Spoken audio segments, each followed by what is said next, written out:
মাদককে না বলি, খেলাধুলাকে হা বলি, এই প্রত্যয়কে সামনে রেখে সমাজে ইতিবাচক পরিবর্তন আনার লক্ষ্যে কাজ করে যাচ্ছেন একজন শিল্পপতি, ক্রীড়ামোদী, প্রাক্তন ফুটবলার ও সমাজসেবক, নিবেদিত প্রাণ আবু মোহাম্মদ সবুর ঝিলু।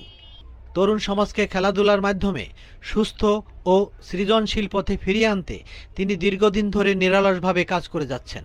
তার সামাজিক উদ্যোগের অংশ হিসেবে ঢাকার অদূরে নবাবগঞ্জ উপজেলায় ১৯৬২ সালে প্রতিষ্ঠিত ঐতিহ্যবাহী যন্ত্রাইল ইউএস ক্লাবকে পুনর্জীবিত করার লক্ষ্যে তিনি এর অঙ্গ সংগঠন হিসেবে নবাবগঞ্জ যন্ত্রাইল ফুটবল ও ক্রিকেট একাডেমি প্রতিষ্ঠিত করেছেন।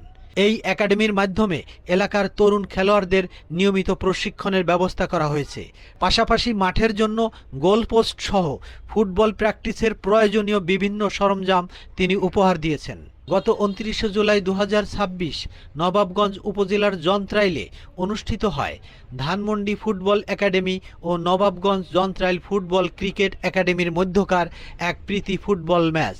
১-১ গোলে খেলাটি ড্র হয়ে সমাপ্ত হয়। খেলা শুরু হওয়ার আগে প্রধান অতিথি হিসেবে উপস্থিত থেকে আবু মোহাম্মদ সবুর ঝিলু খেলোয়াড়দের মাঝে জার্সি বিতরণ করেন। এ সময় তিনি তরুণ খেলোয়াড়দের উদ্দেশ্যে খেলাধুলার গুরুত্ব, শৃঙ্খলা, মাদকমুক্ত জীবন এবং দেশপ্রেমের বিষয়ে দিক নির্দেশনামূলক পরামর্শ দিয়ে তিনি উভয় দলের খেলোয়াড়দের সঙ্গে সৌজন্য ফটো সেশনে অংশ নেন।